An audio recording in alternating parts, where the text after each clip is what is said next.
Monday. I am the governor of college football. Yes, sir. The mayor of college football, a.k.a. Downtown Nino Brown. Yes, sir. Welcome to another marvelous episode of Overreaction Monday. I am the governor of college football, and with me is a guy that needs no introduction, the mayor of college football, Downtown Nino Brown. Nino, guess what, man? What's up? We one day closer to the college football season. Oh, boy. It's the most wonderful time of the year. It's beginning to look a lot like Christmas. All of those hyperboles. I'm truly excited for the season. In July, I feel like is when the season starts with all of the media days. We get so much intel and so much info, and then the casuals will be running back towards the end of July, August 1st, and we've been here all along. I'm excited for tonight's episode. I love the structure of tonight's episode. It won't be a long episode. We'll be somewhere between probably about 25 to 30 minutes, maybe a little bit more than that. And we're just having a round table discussion. Some of my favorite pieces out of all of our shows is those editorial style pieces, those round table discussion where we just truly talk about things that are on our mind. Our first question is, what in college football and the entire sphere of college football is burning you right now, is really grinding your gears? Like, what's getting on your nerves right now with college football? I got three kind of things I want to touch on. But the first major one is the fluff. We talked a little bit about it, in the green room. Like, the FBS committee decides they want to change some things of no principle or purpose. So why do we need to change these things instead of maybe fix NIL and ghost transfer and all this other happy horse shit? No, we want to shorten practices from 27 practices to 21 practices. They want to give it to you, and it's got to be done in a 27-day window. Can't exceed 5 weeks each one, or the total practices entirety cannot exceed 7 weeks. Like, come on, because it says they want to model the NFL and the OTAs. Well, guess what? It's not the fucking NFL or OTAs. It's just college. These kids go to school. Yes, they're getting paid, but come on, like this is absolutely ridiculous. You eliminated walk-ons, right? You've essentially eliminated that. Now you're starting to like creep into things that really don't need to be fixed. The portal just got changed. It hasn't even been a full year. You want to shorten it from 15 days to 10 days. Let's see if the 15-day window works. Like, why? I'm going to answer my own question. Because they're just putting shit in front of you. I am fucking tired of the committee and college football higher-ups just putting shit in front of your plate and telling you that it's, filet mignon and asparagus. Like, bro, this is crazy. Like, why do you – none of this needs to be fixed. And it's really, like, it gets to me because, again, it's just garbage. Like, it doesn't – there's no reason for this other than you wanting to kind of, oh, look, they're working towards a better product. No, because you want to change the start of the season. You want to change our almighty week 0, okay? We let you take us out of the country. We didn't bitch, okay? We let you take us out of the country to Dublin for the last couple of years. Now you just want to take our week 0 away, right? What's next? You're going to take Army-Navy game away and make that, like, cut the shit. Yeah. Stop trying to put your hands in the pot. You're going to get burned because what's to say? Maybe the viewership goes down a little bit because we're tired of the horse shit this year. You know what I mean? We won't, but you know what I'm saying. Yeah, 100%. So the FBS committee is really, really burning my ass with this fluffing out of bullshit that they're just putting out there in the meantime. What are your thoughts on this crap? No, I'm with you 100%. I think a lot of times they try to put player safety at the forefront, but to me, you're putting players in more danger with taking away that amount of practices because you need those. So if player safety is truly at the forefront, those extra practices help with the safety of that. So I think those are outstanding topics that you chose, honestly, brother. So yeah. Hey, what's out there, Playboy? So yeah, I agree with you 1,000%. Now, how many? We hate it, KT. And I was just saying, it's burning my bottom right now. Is the FBS committee trying to change the practices and lowering them, to to 27. What is it? 25 to 21, trying to That's shorten a the huge window difference. that they just opened. Right. They just opened the window for the portal and changed it all. What? Not even 365 days ago, and now they want to shorten it from 15 to 10. Like I said, it's all minutia. It's all fluff because they don't actually want to do NFL substance. So they just put something out there for everybody. Oh, look at them working hard. There's battles going on. I think your microphone input changed. My mic changed. We're good. That was strange. All right. Like I said, there's camp battles going on, and as much as we hate that they drag on, and it happens. Now, you're forcing a hand because the committee decides, oh, maybe we should take away some of these practices. I love it. Moon, talk to me. What's something in the college football sphere that's really burning you right now? That all these conferences are scheduling their media days on the same day. That's frustrating. That's frustrating for me right now because I'm like, man, I can't be everywhere at one time. Can't be two places at once. We try, but you can't. I'm gonna have to make a clone of myself or something, man. We did it with ACC and the American last year.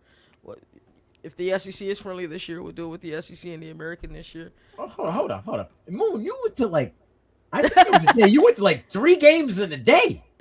Yeah. Bro, if there's a will, there's a way. Okay? There's a will, there's a way. Hey, bro, when I got back home that day, I was so tired, City. bro. Yeah. I was so tired. That day was crazy for me because I had to fly down that joint. Oh, Yeah, So we did it twice, actually. Yeah. So Moon did it. I think the first one Moon did was even more lit than the one me and him did. But the one I did with him, it was like early flight, super early flight. So I got at the airport maybe like 5 a.m, and I got back after midnight. You know what I'm saying? It was one of them type of days. Yeah. Oof. Oh, that's when you had that fly pass, right? Yeah. I'll be getting that again this year. On the road again. But seriously, to answer your question, burning in college football right now. Maybe this Protect College Sports bill. I think it's kind of getting pushed to the back burner or whatever, just because we still gotta wait. I think until July, but I think that this could go through. I think it's probably the best chance for it to go through. And I know that we had hiccups in the past before, but based on just reading the language, the fine print, us showing up to court and everything, I think it has legs, and I think it has the right people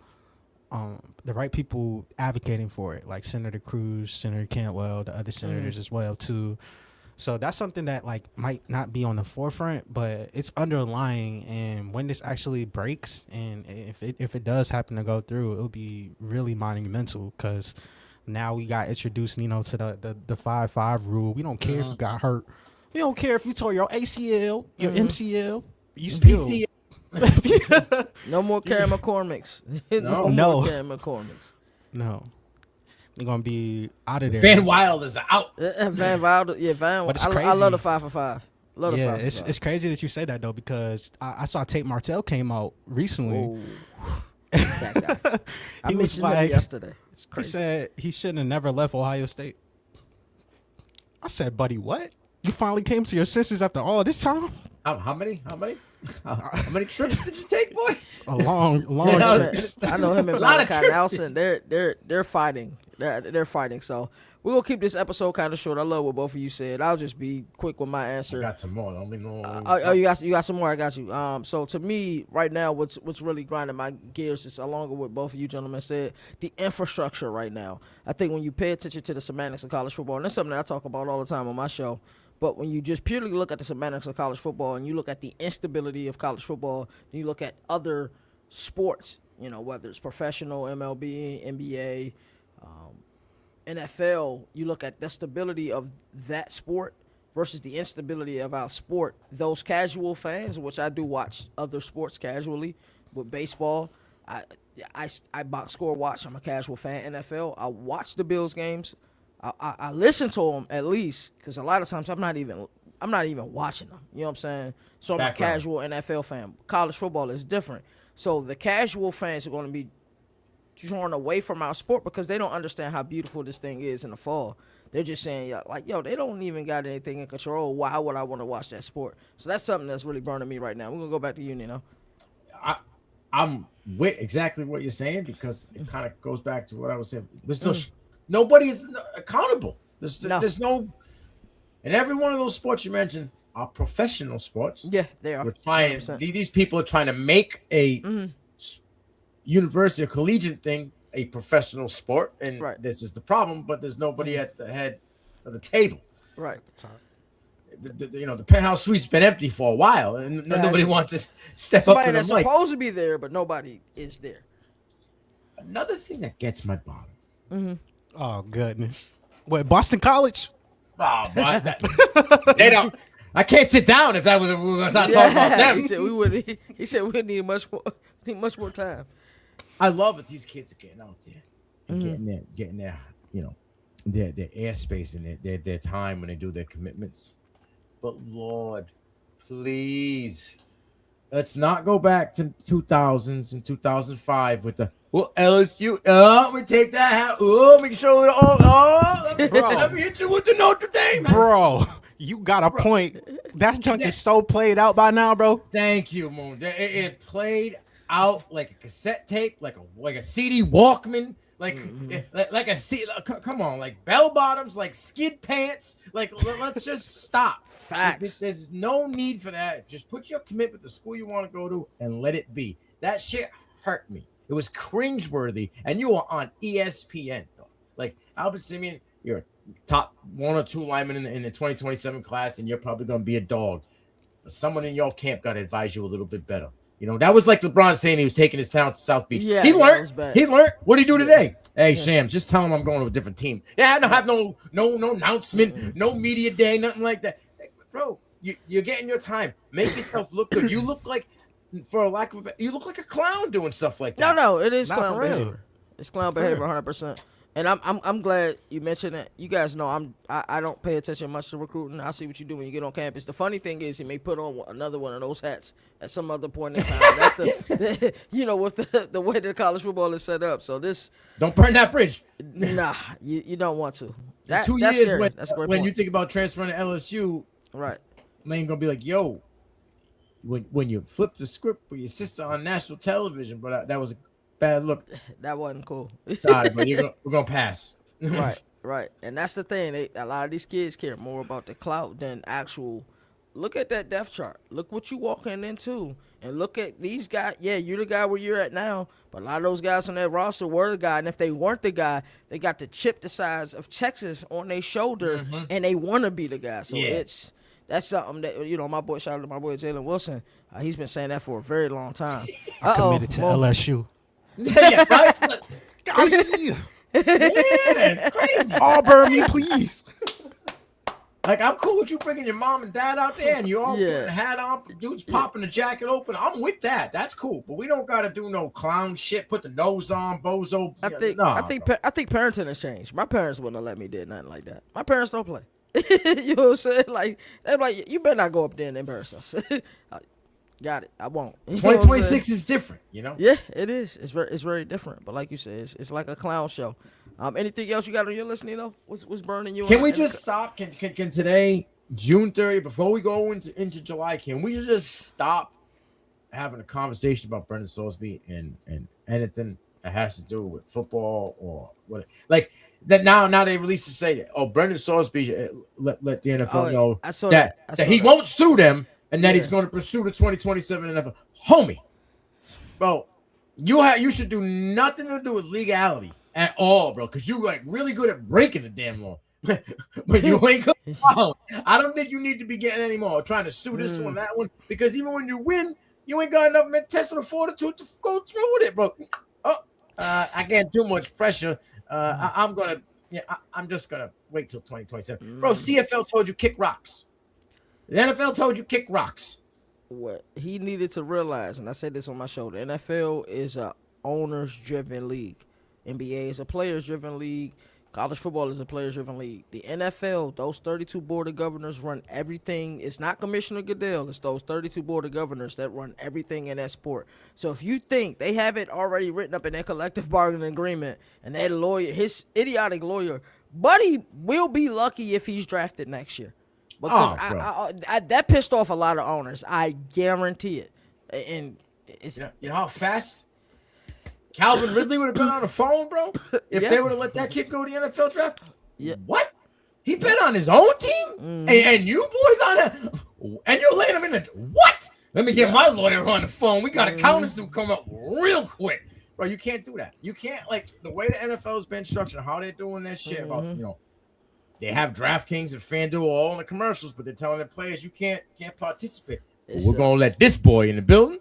Nah. Nah, he's gonna need some heavy mentorship. But yeah, I agree with you there, 1,000%. Mo, you got anything else on this topic? To your point about not mentioning them no more, I agree. I'll shake your hand on that one. We don't gotta mention them no more. I mean, especially as we're going into 4th of July, like we don't gotta do that. Fireworks. Nah. It's done. Texas Tech has moved on. They've been doing their best PR. For Will Hammond, yeah. So we always have a controversy every year, though. Yeah. Last year was Rhett's class. But Brendan it was Nico, right? And Nico. It's Nico, yeah. Nico had Brendan first. Sorsby has fed the community, bro. He's giving me so much content. Thank you, brother. Hey, I appreciate you from the bottom of my heart. If I ever get into any legal issue, I need to call the Cincinnati Bearcats legal team, bro. Because out of all this shit, they skated plausible deniability right out of it. I know nothing. I dropped a dime on them boys. You know what I mean? Like belly. But hey, you know they was hitting the cha-cha slide, bro. You don't want to stay here? Okay, cool. Go ahead. Hey, y'all know he was gambling. He was gambling damn near every day. He was going to the Cincinnati. He did that shit. Yeah, who be that boy? Who be that right there? We don't know nothing about it, but we just letting you know. So yes, I agree with you. Let's put Brendan Sorsby to rest. I agree with both of you all with the clown activity for the where somebody is announcing where they're going. I think we all agree about the infrastructure and the instability of the infrastructure. I think these are all important things. I'm loving this roundtable discussion. Let's move on. Something else that came across the table a little bit earlier. Shout out to our boy Dennis Noel, Mr. D Now himself. Also, Nino, did you know you were on Google? Moon, did you know you were on Google? Search yourselves. What? You guys are on Google. Search yourselves. Nice. See what comes up. Yes. Oh boy. No, it's really nice. Okay. No, it's the college football stuff. You guys. If they don't have downtown in front of Nino's name, then yeah, right. Hell, they don't got you in the club, brother. Nah. You guys are on. Yeah, you got. You would have to search CFB Moon. You would have to search Nino Brown, and it will pop up. Nice. So, alrighty. So, UCF thinking about dropping the name of Central Florida to Orlando. That's something else that came across the table. I think it's a great idea. I love Orlando. I went to Orlando in 2023. I went to Orlando this past year. When I tell you, UCF is in the heart of Orlando. Changing it to, University of Orlando or Orlando University, to me, would make more sense than to call it Central Florida. What's your thoughts on that? Wait, two things. Mm-hmm. Are there any colleges named after a town?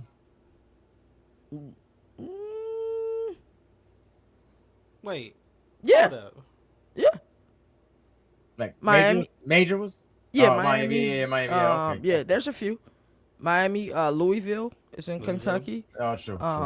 Because it just seems odd. Like Orlando just seems odd. It seems odd. Yeah. You see major parts of Orlando, like the law enforcement toxicology just moved their lab to UCF, bro. Like, yeah. It's just, I don't know. Have we seen a school? I don't, not that I recall. Have we seen a school rebrand?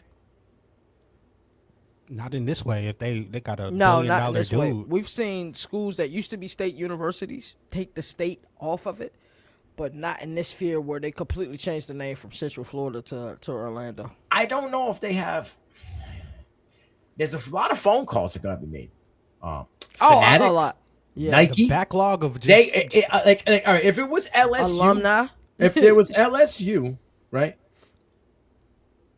Yeah, they make enough money, whatever. But you would have to buy out those jerseys, all that apparel. You got to pay something for all those that these companies made that you have contracts with. They're gonna be like, yo, you know that fat check we cut you earlier. You got to come up with some of that back because we got to come up with fixing all this apparel and all like billboards. They may not have the resource for that. That's honestly. what I'm saying. They're not as I don't see that big enough school. And what does if you sit back, what does changing your name to the U of O, University of Orlando, what does it do for you? I think buy-in from the locals. You call it Central Florida. What Central Florida? What like what? They're in Central Florida, the center of Florida. Yeah. It's the center of Florida, but who supports you? You know, Tallahassee's not too far. You change it to Orlando, then you know. Oh yeah, Orlando. We up next. We gonna go to the university. You know, we. You know when you change it to Orlando, you just pushed out anything. Yeah, you did. You did just push away some outskirts, but some of them outskirts are so close to Tallahassee because Tallahassee's not that far from Orlando. So some of them outskirts you pushed away. Yeah, you're gonna lose some of those fans probably, but a lot of them were probably already fans of other teams because there's so many good teams in Florida. And what do you do about past records and that? Yeah, that's where we started to get in a bad way. Well, like we started to think about the alumni. Yeah, I graduated from UCF. Oh well, let's call it the University of Orlando. Yeah. That's where it gets bad. Past records will still have to hold up.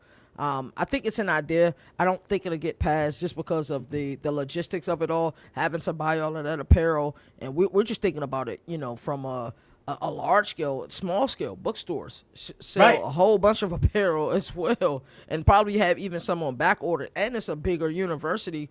I went to a smaller school. We still had a bunch of didn't have any names on the jerseys, but it still was the university name on the jersey. So. Yeah. That's logistically, I don't know. But just I've been down there a few times. I can see the city getting behind them making that name change, but logistically, I'm not sure it could happen. Like Sam Houston State changed to Sam Houston, but if you, right? I mean, That a lot of people get rid of the state schools at CFB Nation, and I've seen it on 3. I've seen it like with SEC podcast. They still say Sam Houston State, like they do. You type in Sam Houston State, it brings you to Sam Houston. I still say Sam Houston State. Yeah, but like to say, UCF. Oh, you mean University? UO? Oh no, I'm talking about Oregon, bro. No. So right. From a branding perspective, Orlando University, OU. No, that's Oklahoma. Like, you know what I'm saying? Like, what would be the color scheme? There's a lot of logistics that has to be. What's your mascot? That's a good one. Because the only Orlando school team is Magic. Keep it the same, bro. Right. You think it still be Orlando Knights? Everything will be the same, bro. It wouldn't be. It would just be the name change. It wouldn't be. I can see that. It wouldn't be like, I know we got to deal with apparel, but it's not like the logo is gonna be different or the branding because they already. I see what you're saying. Like the Tennessee Titans and Houston Oilers. I see what you're saying. It still. Yeah, like we keep the same color scheme. We keep the same. But the Titans are a sword. The Oilers were. Yeah. They moved to a new city. That Central Florida will still be in this same location. They're just calling it Orlando if they do it. And this was just a proposal by like the mayor or something, right? I'm not sure this will ever get passed. I like the idea though. This has been floating around for a while now. Has it been? I remember hearing about this. Yeah, I remember hearing about this last year because Bill Belichick ended up.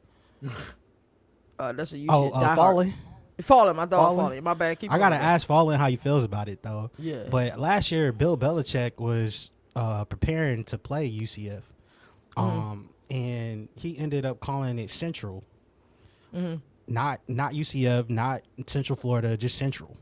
And I think with that, it was a slip up, of course, because he didn't mean to do it. It's his first year out here, right?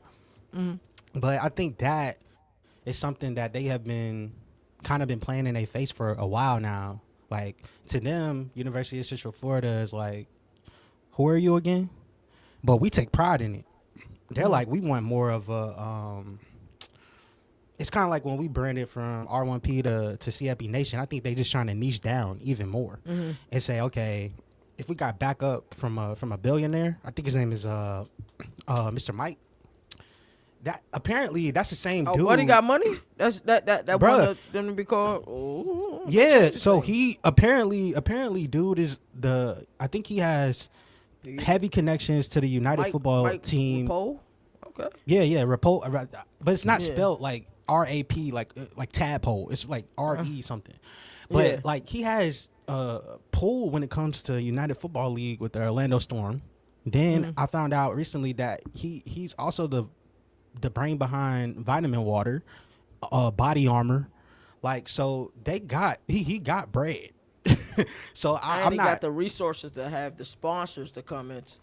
That changes things. Because he might. I feel be like this is donate probably one of the easiest decisions that they probably could make, because it should be the university should be known as the University of Orlando, because nobody outside of the state knows where Central Florida is, because Florida is so massive. It's like nobody knows, where Central Jersey is, or DeNow. Nobody knows where Central Iowa or Central New Hampshire. It's in the center. It's in the center though. But if he's the voice behind Body Armor, Vitamin Water, the Orlando Storm, like they've been talking about this for a while now. I think this just is the next stage in UCF's growth, because I think aren't they like the largest university in Florida? I know they got the youngest fan base in Florida with all their schools. Largest in size, possibly. It's a big university, possibly. I don't know the answer to that. I'm sorry. I'm Boomer just put this guy John. Yeah, he's on testosterone, bro. You can't be hitting a boomstick and then squatting 3 plates 72 times in front squat, bro, and not be on the tee, bro. Sorry. Hey, bro, out here looking like Brian Bosworth. That's crazy. Yeah, bro, he's a quarterback. He's bigger than everybody in that video. Every single person in that video, he's bigger. UCF is the largest university, in Orlando. In Florida? Yeah, in Florida. Yep. In Florida, damn, that's crazy. Yeah. So with them being on a crusade mission in order to get their clarity on their name, I think it can help them, because like you talk about a recruit saying, "Man, I'm going to say University of Orlando." That got a little ring to it. Like we talk about the outside of football, outside of sports, the missions just to get into the university as a whole. I think it could be appealing, and I think it's strategic. They might not be. We might not be aware of how they're gonna do all the fine print, because that's a lot of different questions. Like what KT said about the bookstores, the apparel, all the merch, like the backlog. What you mentioned about about the history. How do we go back and change it to University of Orlando when we ended up going undefeated and we technically are national champions? Nah. If I'm them, I'm changing the colorway too. Keep the see that's the thing is, can you do that? Because like then they go from the Black Knights to the Knights. What are the Black Knights? They were the Black Knights. What are the Black Knights? That's funny. They were the Black Knights before. Now they're just the Knights. Oh man, yeah, that'll be interesting. I'm not sure how that works out logistically. I'm excited for this because there was Florida. What's it Golden Knight? UCF Golden Knights. Oh man, there was Florida Technological University before they changed the university. They were Florida Tech. Florida Technology. Oh man! If they were something else, man, change that joint to Orlando. I want UFO. Change it to Orlando. All right, let's get the third down, man. I've seen a lot of interesting things about this man in Passing Academy, and Todd McShay is one of the last good guys left, I think. And he blew me away with his takeaway on CJ Carr. And I know we're not talking about CJ Carr today. Shout out to my boy Jalen. I don't like to give this man credit for nothing. It's just who I am. We play 2K, you make a good shot, saying, nah, you should have made it. Like, that's just the way me and Jalen work. But he was how CJ Carr from the beginning. So, but we're going to have a little bit quarterback talks right now. This is an interesting one. We got trade, we got keep, we got trade, we got cut. We got Arch Manning, John Mateer, Dante Moore. Nino, you're on the clock. Hold on. Before I'm on the clock, can I say something about Manning Passing Academy? Yeah.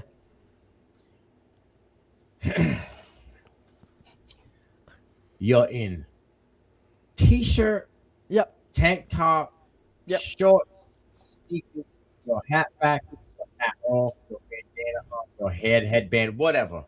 Mm-hmm. In John Mateer's case, you got some ejections. You all got a towel out your ass. You ain't got an iota in front of you to make you nervous, right? To make you come off the boat. Like, and it's not just sort of John Mateer. They putting Arch out there. They're putting everybody that's been at this Passing Academy like, ooh, right, bro. This is the underwear Olympics for college kids. Yeah, for sure. Even worse Shout than out that my is guy, Coach. It's E11. You know, bro, like, come on, dude. Like, you're gonna put him on. What's his name? The dude, his name Brett Austin, I think his name is. He has a huge college football show. The film. Yeah, Guy? the film guy. Yeah, right? yeah, I know you're talking about. Brooks Austin. Brooks Austin. Yo, he hit this shit on the head. I want to see you do that in the season because there were times with Tia and Archman both couldn't make those throws that they were making, this last couple of days with nobody in their face in the game. So let's get over this underwear, this social media freaking hype train that we're going to, again, the fluffernutters. We're going to put this out there because we got no content. We got nothing to show them. Like, maybe we don't need to be force-fed shit every day. I don't show me something of substance. This means nothing to me.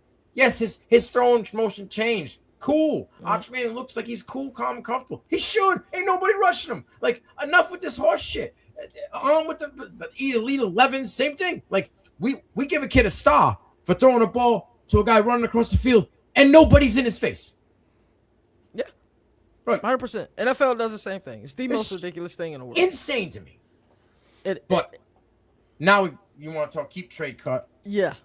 Boomer just put on Mr. T in the chat. I call him Mr. T because hit my boomer stick. Let's go. We already know.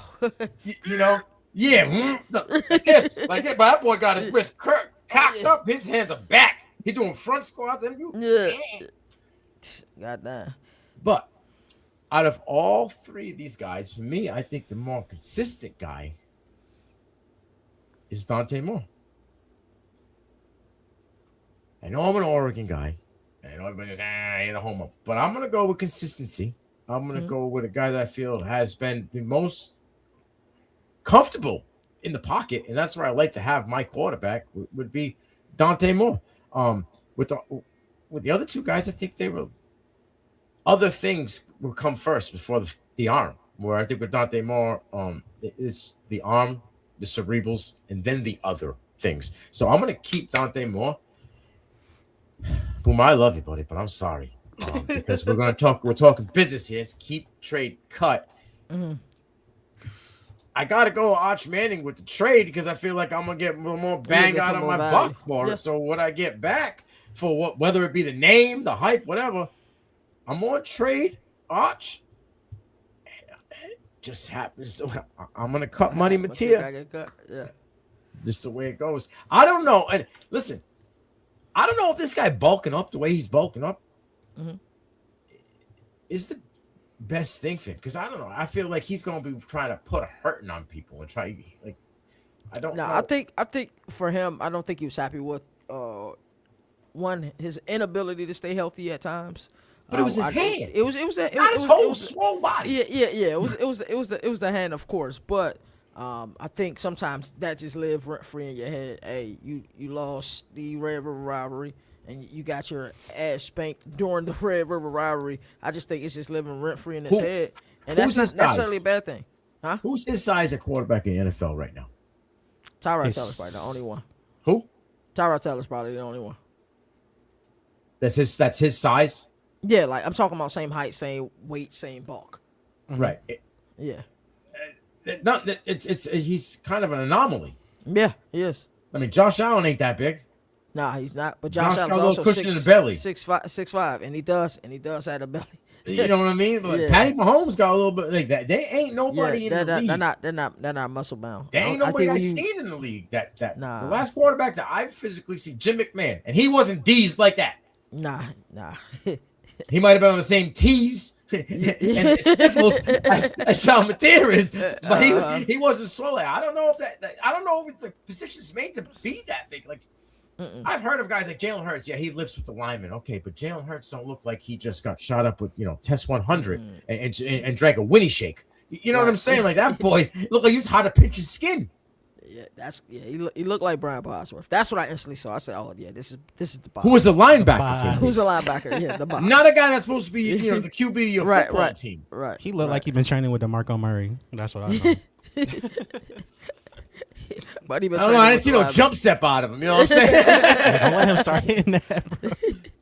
He did. One of the lot I watched this thing. It's funny because I've been watching a lot of John Mateer film in preparation for last week's episode of Governor's Playbook. So, yeah, I'm with you. Go ahead, Mo, and then I say my piece afterwards. Keep trade cut. Arch Manning, Dante Moore, John Mateer. I'm keeping Arch, trading Dante, cutting Mateer. Keeping Arch, I feel like as far as assets, he's probably the top asset. I'm gonna trade Dante Moore for value right now. Fresh off of Japan, coming back right now, looking good. Who do you think has more value? More value long term? Or right like now, right long now? term.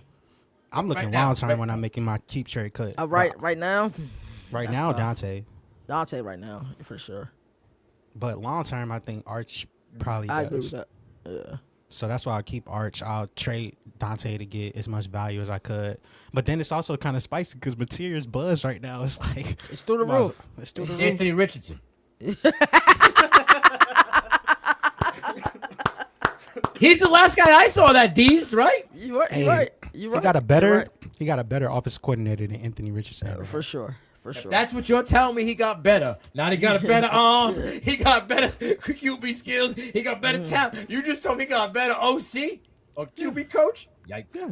The tape I saw with Mateer last year, he held on to the ball a lot. It was scary and I didn't know it. You know what I'm saying? Because, sometimes I'm just watching the game as a fan. But revisiting it, I'm like, bro, get rid of the football. Throw it away. Right. You had a read there. If you weren't comfortable with that read, throw it away. And some of the sacks he took were just god-awful. So I'm with Moon. And this is what I say about Arch Manning. What happened, in my opinion, with Arch Manning was like the movie 500 Days of Summer. You got the expectations, which were through the roof, and then you got the reality. The reality is the kid had a damn good season. I don't think people want to admit that, especially down the stretch. I think other than the Georgia game, the Ohio State game, there was another game against like Kentucky? an FCS team. Yeah, they weren't that good, but the rest of that tape was amazing. Like, people forgot what he was able to do in the Lone Star Showdown, right? When he got jiggy. Like, if he's going to run the ball a lot more. And then we think about what bowl game was that? Was that the Cheez-Its Bowl? Yeah, He just went nuclear. And the Second Cheez-Its, half, kill him. yeah. In the Cheez-Its Bowl. So what he ended up with, like 25 to 27 passing touchdowns, another 10 rushing, and then you add the fact that they'll have a more formidable offensive line this year. Like, I felt bad for C.J. Baxter and Trey Wisner last year because the offensive line wouldn't open up a hole for their mama. Like, they just wouldn't. Those are two stud backs, and we'll see that they're two stud backs this upcoming season. And then you add the weapons that he have. I'm keeping Arch based on it was the Citrus Bowl. Thank you so much, Artistically Incredible. It was the Citrus Bowl. So, for me, I am keeping Arch based on I like a lot of what I saw last year. Dante Moore, it's something about that kid. I really like him. I like the poise. He really impressed me that Penn State game. I'm interested to see what happens with Oregon this year. I am so interested to see what happened with them this because I think they have a pretty interesting schedule. There's some games that can go the wrong way for them, but there's also games that go the right way. I am excited to see Evan Stewart back. Him and DeCorian Moore is going to be must-see TV. So, yeah, Mateer will have to get cut for sure. But, yes, for me, I'm keeping Arch. I've been high on Arch. I never wavered. I'm never going to waver. I think he's the stud quarterback of the class. He know how to get jiggy, bro. Like, Arch? Yeah. Bro, there was one film I'm watching, and he took off like it was like a design run. No, it was on like the sideline. no. It was right through the middle of the field. Like, buddy hit the jets, hit the turbo, and I was like, yo, like he got nitrous to him a little bit for real. He does. You had to say like, what he hit 20, 21, 22 miles per hour, Yeah, something like that. so KT, I think your Oregon holdup is because Dan Lanning hasn't won the big game. It is. that You're not and the wrong. offensive coordinator, defensive coordinator leaving. Yeah, you're not. And it was 26. I don't think that means anything, though. I just think what's behind them is just a product of what's been in front of them. Yeah, for sure. I agree with that. Now, with that, before we go to the next go ahead. topic, I kept Dante and traded Arch for the fact that I don't think on a talent scale the level is much further. I think at the next level, these guys are going to be the guys that are battling like For Peyton sure. Manning and Tom Brady in that class back and forth. I agree. For their whole careers. But I say I'll keep the guy that may be just a sliver, a CH, as I say in the construction industry. You can figure that out on your own. The guy's a CH away from Arch, but I'm going to get that haul back to pay with my guy. Now we're going to the championship, baby. Yeah, I see that. Yeah, I agree with artistically incredible. Shout out to you, brother. I put up both of your comments. I think Nino put up the first. I'm an Oregon fan. I watch every game. I'm going to tell you what it is. They get destroyed in the playoffs because they don't make adjustments. Interesting. I need to hear this take. I'm sorry. I don't mean to extend the show. I need to hear this take. They don't make adjustments to teams they've played. They made no adjustments to that Indiana. They played them, and then when they played them again, what happened? The same outcome. There was no adjustment. Second half, no adjustment. I don't know if that falls on Dan Lanning overseeing the guys below him, or maybe we're trying to make adjustments, whatever it may be. But I've watched Oregon too many times, even with Bo, not make the adjustments when necessary on teams that they've played or seen before. That's a problem. They had some moments last year where they did show me something, because going into Penn State, that was impressive to me, because it was so much hype going into that game. It was like, to me, it was game of the week. And I'm sitting here looking. Dan Lanning's eyes when they walked out. I saw he's locked in. I like, bro, that's a tough environment. White out. I'm like, bro, that. And then they handled the storm. They saw it on the road. There's games where, especially in the playoffs, where I'm just like, bro, we can't, like you said, can't make no adjustments. But specifically on the back end, like you have so many freaking elite dogs in the back end with Finney and all these other dudes. It was back-to-back years. The same team cooked you. Washington in the end of the season, Washington in the playoff cooked you. Indiana in the middle of the season, Indiana in the playoff cooked you. Ohio State, who they beat, and then it was got no adjustment to it, whatever. Yeah, cooked them. You're right. I think that's where I'm uncomfortable. In Tulane in the second half. Of course, the game was out of. It was already out of reach. But that don't count because they had backups in. It was JMU. Stringers in by that time. No, it counted to me. It counted to a degree because guess what? LSU, Ohio State. You know what I mean? Michigan they ain't taking the foot off the pedal. No matter how many they're up, they ain't letting no mid-level team come up there and even sniff some success. No, not at all. So yeah, I'm with you there. It's like on paper, I see it. It's like Dan Lanning and his parables. He's really good. He's a great storyteller. But at one point, is it all right? We got to shift gears. We got to go insane. Like Kirk Cincinnati. I'm saying BU, but like we even saw Mario Cristobal looked like he was coked up.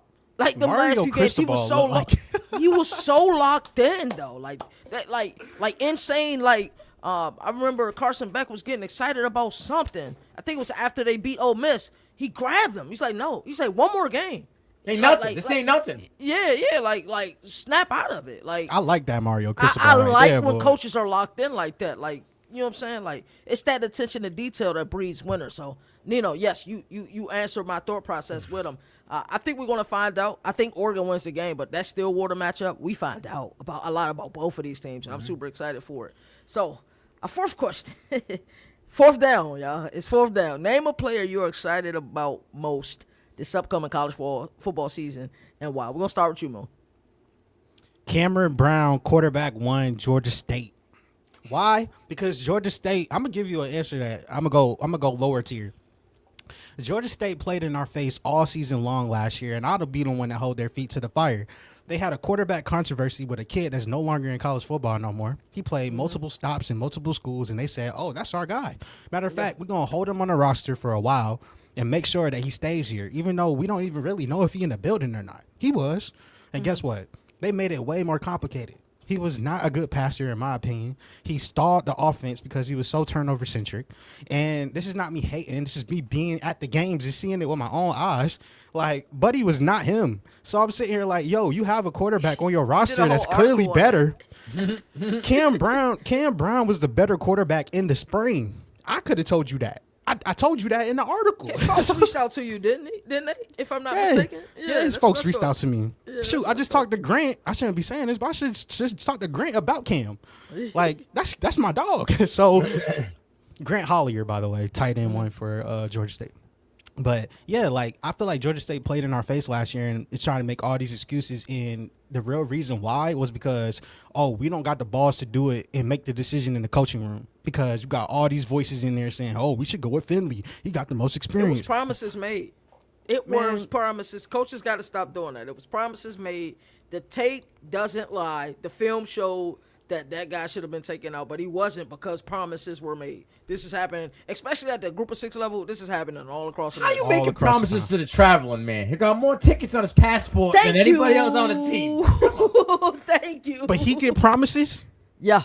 When I beat you out in the spring, technically.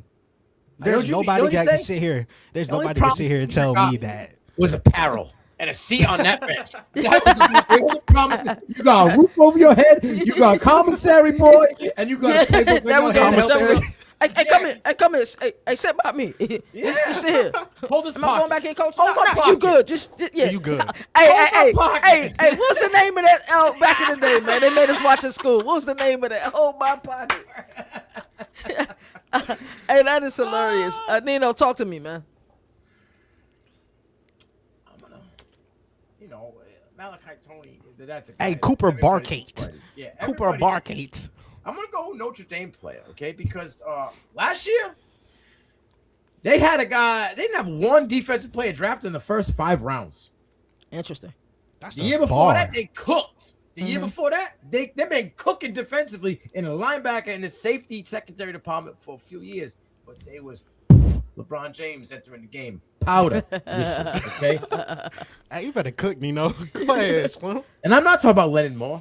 Now we already know what Lennon Moore is. Yeah, he's real Lennon good. Moore's that boy. Okay, Yeah. 10 games last year, cooked outside of injury. I'm talking about the Colorado Buffaloes transfer DJ McKinney, and I ain't even kidding you. I'm talking about the big dog. I'm talking about 100 tackle dude in Oregon.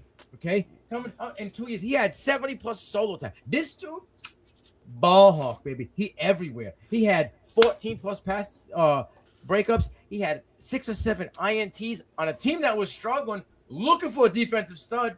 We're going to let my boy just walk out the door.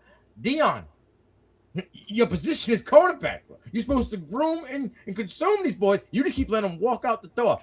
DJ McKinney is going to be a dude that works his way into the top 100 draft picks in this draft. You can mock it, book it, send it home to your mama and a nice gift. DJ McKinney is about to ball out. You want to know why? Because they're going to forget about DJ McKinney because everybody going to be focused on Leonard Moore.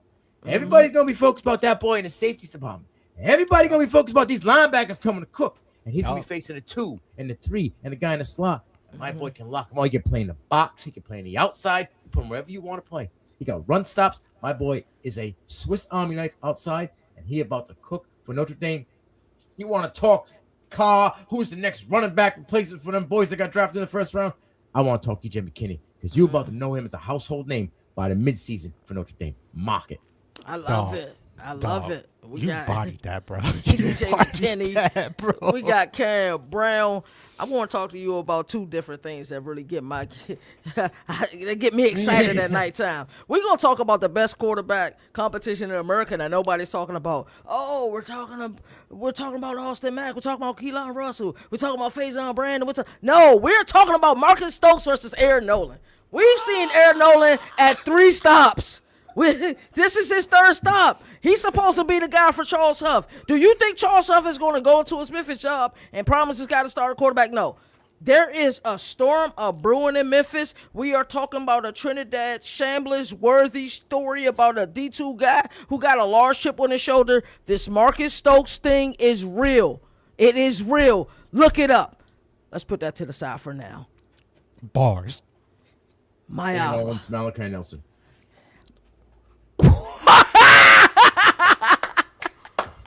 You said what? And known as Malachi Nelson 2.0. Oh, God.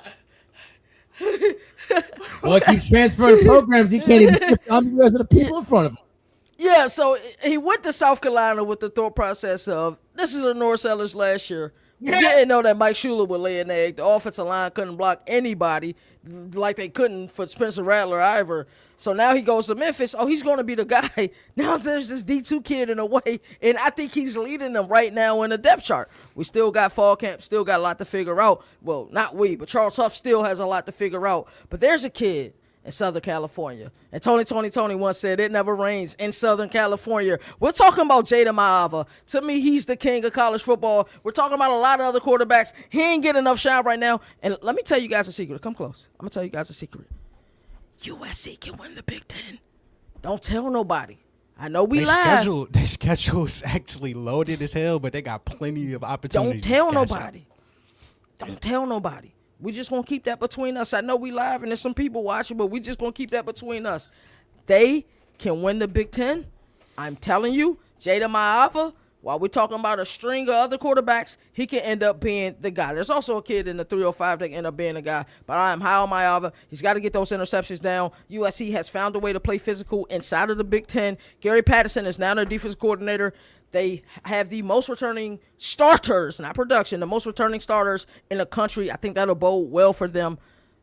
That's what I'm excited for this year. I love it. My question to you is the question I said last year about week 4 about Texas A&M. Did Jaden Mayaba's production and quarterbacking increase because he had him Makai Lemon and a Jacoby Lane? That's a great question. Yes. Where are those replacements? And if it's not, I want to see with those guys gone, if he's the catalyst for these next guys. Yes, I believe he will. And I think the guy that Tanuk Hines is the guy that I think that's going to show up. He was a freshman last year, balled out. Yeah. So I think that is the guy that's going to be the guy. I think last year what we saw a difference in Lincoln Riley's system. And I'm kind of waiting. I'm saving him for Governor's Playbook because he going to be a 3-part series because I love his system that much. I think last year was the first year that we seen Lincoln Riley's system dictated by the players, right? Yeah. To me, he made monumental adjustments in this air raid. We got this kid, number 6, pass him the goddamn ball. We're going to get him the ball by any means. We even seen him do something stupid in the rain in South Bend, try to recall a reverse double pass. That ain't in the air raid playbook. You ever seen that in the air raid playbook, Mo? I got 20 air raid playbooks downloaded to my computer right now. I've never seen that. Never. So that's I think the growth in Lincoln Riley. People's issues with Lincoln Riley is the lack of development. And I'm starting to see what you guys say. Last year, I think was the new, I've never seen him more pissed off. You remember the Michigan game? Sharon Moore said, they're only selling out because Michigan's in town. And when he was told that in the pregame, he walked away from the reporter. He was so amped for that game, and that's why we saw USC put Michigan. They bent them over, belt to last year. So I'm excited because they play physical. Even the Oregon loss last year, you look at it, plays could have been made. It was in Eugene. They got to go to SoCal this year. The Notre Dame game was another game that they had opportunities to win. They have to close out those games. I think they had one of the best 1-2 punches in the conference as well. I'm excited for USC. I'm truly excited for USC. It was the Illinois game. That Illinois game, bro. That's what you eat on the bone. That was the Makai Lemon game, right? That was the one he went up in the back of the end zone, went parallel. Went parallel. Yeah. But and the Iowa game as well was impressive. Exactly. They had close matchups, and it's like those one-square matchups. I look at the Illinois one, and I'm like, y'all should have been way more aggressive before the half ended. Y'all had a touchdown. Y'all had a touchdown that was called back. I should have been up by, I think it was up by 4. It ended up going in trailing at the half because of a touchdown call back. And they got a healthy running back squad this year, right? Man, really King Miller, Waymon, Jordan. Yep. Yeah. Hopefully Lincoln Riley leans into the run game because that can be his best friend. That could be his really best friend. We seen him do it at times last year. You remember the Iowa game? They was down 2 scores against Iowa. Who comes back against Iowa down 2 scores? Not a lot of teams do that. Lincoln Riley and USC are in the Big Ten championship. He's probably going to get an NFL call again. Oh, he will. He will. They were so by close the New York Jets. I can see that. They were so close to the CFP last year. I don't think people realize how close they were. But college football is pursuit of perfection. This is what we want every year. So it's gonna be interesting. For this? If he goes to New York Jets as the head coach, it's Dante Moore. Not give a shit anymore. Oh boy. This guy's cooking, man. Hey, this has been one of the fires episodes. You really just broke my mental right there, bro. Like he had them. He didn't go to the draft this year. Oh yeah, that was the main factor. Jets. Did not want to be a Jet. The danger is this year was the year to go. We've seen it before. Guy's supposed to be the guy, you know. Not to keep his job. Does to he get need a new job? That's believe it or not, artistically incredible. That's a lot of the verbiage that his job is on the line. If he doesn't do it, I don't agree with that. Yeah, I can name about 16 other coaches. Yeah, exactly. That if they ain't in the championship, their job should be on the line. Right, they're done. Nah, but my expectations for USC are through the roof. That man came on the sideline with a play call sheet that looked like this. Dude, never seen it before. And he was cooking. Yeah, cooking. you look all right. Just seen it with our own eyes. Yeah, I mean, the play calls are all the same for every formation. I just think that was just percentages that the teams blitzed and play calls that he liked. I don't even think it was double-sided like most play call sheets are. Man, Moon. You know what that paper said? I do what the fuck I want. When somebody asked him, he just went like this. Bang! I do what the fuck I want, boy. Yeah, let's go. I'll tell you in a second. Let's go Ace 95. Ace 95. Hey, man, that's crazy. This has been a fire episode, man. This has been fun. I love the roundtable discussions. You guys know the Sports Reporters is my all-time favorite sports show. So these type of pieces, I love a lot, man. Y'all got any other closing thoughts before we get out of here? You guys got some things that's going to be on my mind 7 o'clock in the morning. I mean, the state of college football right now, it's like the season already started for us. So it's full systems go. Even though the casuals are starting to come back, we appreciate y'all choosing CFB Nation, man. To all the first timers or new people, like artistically incredible, or everybody else that sees the content, we greatly appreciate you. But from a college football standpoint, bro, I'm tired of Caden Veilcamp getting all this hate over the offseason, bro. I'm tired of it. I'm tired of some of these quarterbacks getting hate. I can't do it no more, bro. It's magazine season, bro. I can't wait to go back to Paradise. Those are the uninformed, my friend. The uninformed. Yes. I tell people all the time, I feel like we have such a well-balanced team because I feel like you guys can go Jimmy and Joe's with anybody. I can go X's and O's with anybody. And I feel like it's so well-balanced, bro. Like on a Family Feud, we would fuck shit up. Oh, man, that would be bad. That would be bad. Yo, we should tell Gridiron Apex we will do the show only as CFB Nation, where it's 3 of us, and I know Moon did it. We gonna break necks and cash checks. We gonna break necks. I know Dante's probably somewhere lurking. I gotta check on my boy, man. Dante, listen, I'm gonna tell you, Dante is a book of knowledge. I'll he give is. it. Oh yeah, he is. He is. When we are moving and grooving, man, it's hard. It's very hard. It's difficult, but he is I've done a couple shows with him. It was no notes. We just 2.5 hours talk, just talk ball. Like, hey, I got a question for y'all before we get out of here though. Yeah, talk to me. Offensive coordinator or defensive coordinator to watch in 2026 is. That's a really good question. Let's put you on the spot, dude. Let's put Brennan you on the Marion. spot. I like Brennan Marion. I've been on a Brennan Marion chain for a while. I think he made a mistake. Go ahead. Nah, you're right. Go ahead. But before I think he went to Sacramento State, and I think he just got excited. I don't think he was ready to take that. He was just a hot commodity. Everything was cooking. He had the cowboy hat vibe. He was coming from Texas, and everything was good. What I see out of him, he is an upfront, cut dry as it's going to be. The motivation's still there, but he's telling his boy, I can't be motivating you every day. I can't be. You got to at some point. You guys got to do it for yourself. And he's doing what a lot of these coaches won't do. Like he ain't holding their hand. Like you're a grown up. It's time. You know what I mean? And I think that there's a chance his success and what he does in Colorado this year could save Deion's job. I agree with that. Very high possibility, especially if they overachieve compared to what last year was. Big 12 is wide open. I know this is probably. Oh, really? That guy, Jim Knowles, bro. I like that one. I like that pick. You need to rebound, bro. You just got shit canned. He did. Coming from being that guy, you are top 3 DC in the country to nobody was even talking about you no more. They were asking what happened to the linebacking core. So I think this year you got to rebound, bro. We got to come like Shaq. Dennis Rodman.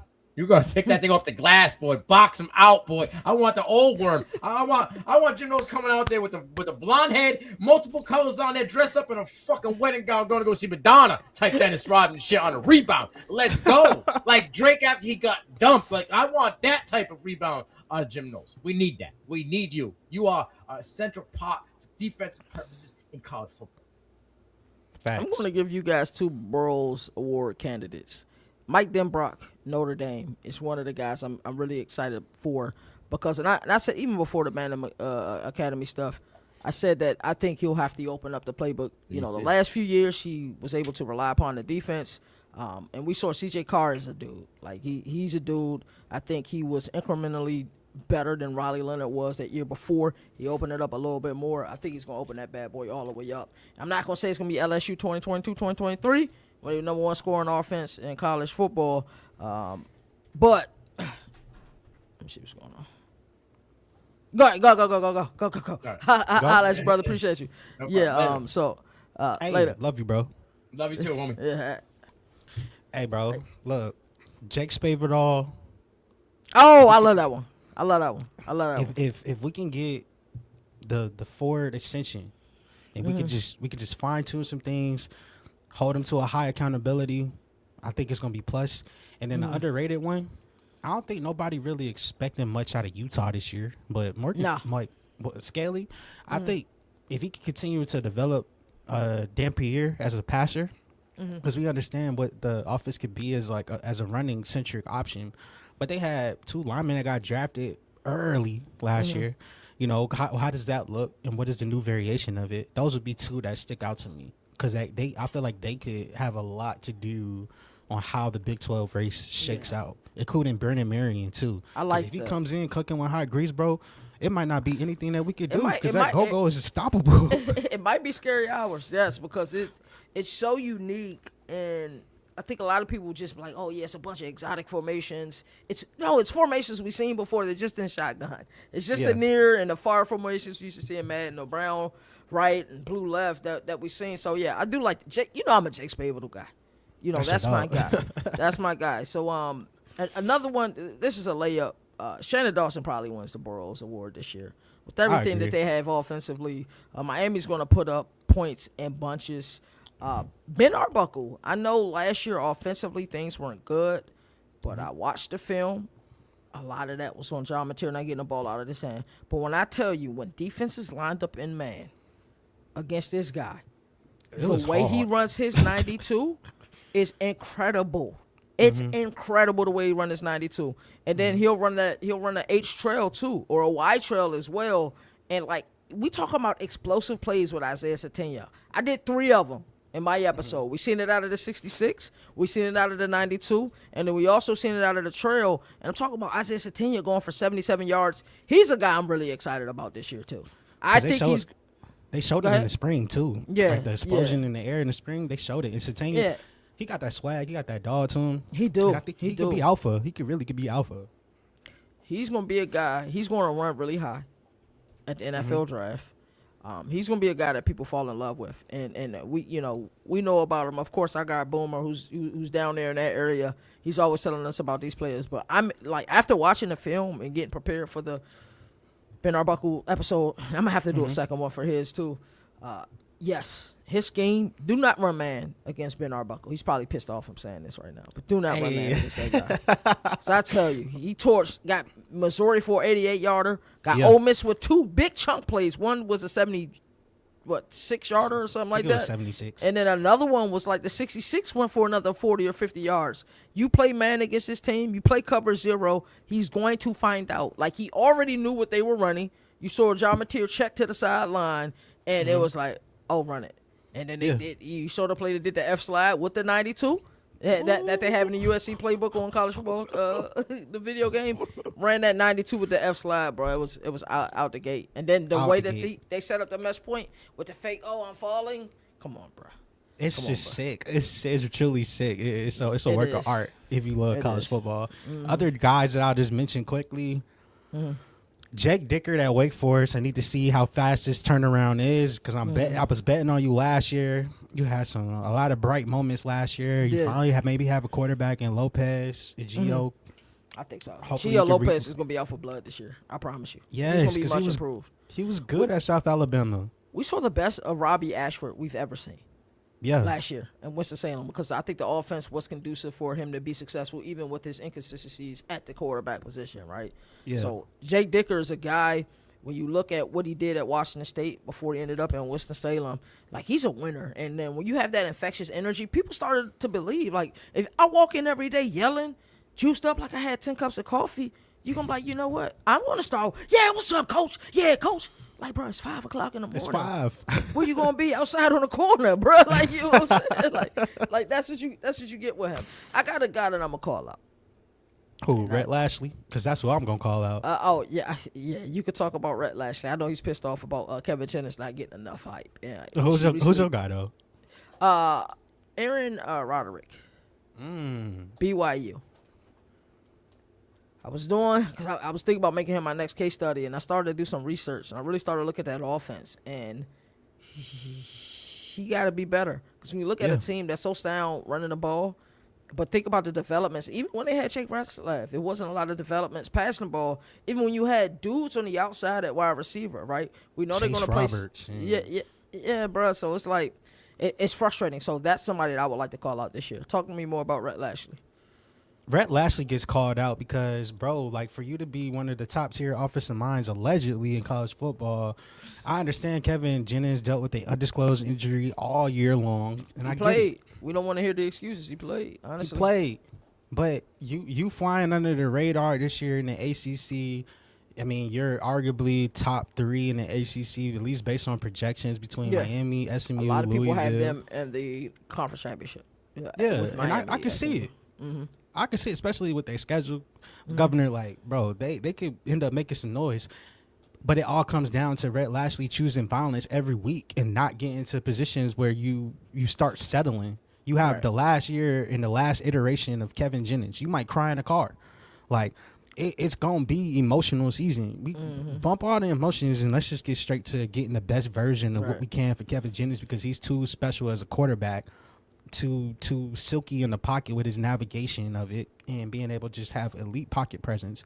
And he's been getting better when it comes to his throwing, his launch angles, where he's throwing from. His footwork has been getting better. Clemson tape was one of his best tapes last year, too. Yes, it was really great. So I got my eyes on Rhett Lashley a lot because I'm like, bro, you talk a lot of spicy stuff, but, you know. He does. He talks a lot. Coaches that talk a lot Steve Sarkisian is starting to scare me away from my Texas hype. I'm not going to lie, because when you talk so much, bro, let your team do the talking for you, bro. Right. Let your team do the talking. I want him to let the team do the talking. It's going to be different than what it was last year's, but, I mean, look, you got talent. You have talent. I want to see what does this next level of Rhett Lashley being in his bag look like, because we're going to be watching, especially in the film room. Chip Kelly at Northwestern. Northwestern was already good last year, in my opinion. They overachieved. He's a scheme innovator, regardless of how you want to look at him in his professional career. But I think that he's being overlooked right now, especially in the state of the Big Ten. Like, I think Chip can be out for blood if everything works out. Those are two that pop up in my mind. Also, last one, honorable mention, Jeff Brown, because what does Kindholt's development look like this year? Because you know he has a track record of excellent developer of quarterbacks, creative play caller. You got your last version of Isaac Brown, who said, man, bump Duke Washington. Nah, facts, cuz. Yeah, those are some guys that stick out to me, my dog. I like it. I love it, bro. I'm excited for this upcoming season. I know you're excited for this upcoming season. We need to get back to our CFB late show, even if we just do it once a week. Maybe recap the Sunday nights whenever we're on the road. We got a lot coming up. Big 12 Media Days. Your show viewership is going up through the roof. I get so many email notifications about what your show is doing and what my show is doing as well. I'm like, look at Moon going to the moon, bro. Pun intended. So just really excited for what we're doing this year. Big 12 Media Days will be live from Radio Row. You guys already know that. ACC Media Days after that. American Media Days after. Well, actually, Conference USA is where again? we gonna try to make it down to there too. So Texas. Oh yeah, we may gotta make 2 trips to Texas, man. So you can go ahead and close this out, Mo. Hey, for the greatest sport in the world, where it's all about surviving in advance and the regular season is the greatest of all time, we at CFB Nation want to make sure you protect it, locked and loaded as we get started in the season. With T-minus 2 months outside of college football returning, back from the dead like the Undertaker, boys. Let's get locked and loaded. Let's get everything squared away. If you got any weddings that you got to attend to, just go ahead and cancel them now. No October weddings, no September weddings. We're not doing it, you know? Not at all. All jokes aside, hey, check out DCFBNation.com for all your latest. Check out Governor of College Football. Also, my dog Nino. Shout out to the game. And it's a lot of great things happening. With that being said, I only got one thing for you. Yes, sir! Yes, sir! Today I am the Governor of College Football. Yes, sir! The Mayor of College Football, a.k.a. Downtown Nino Brown.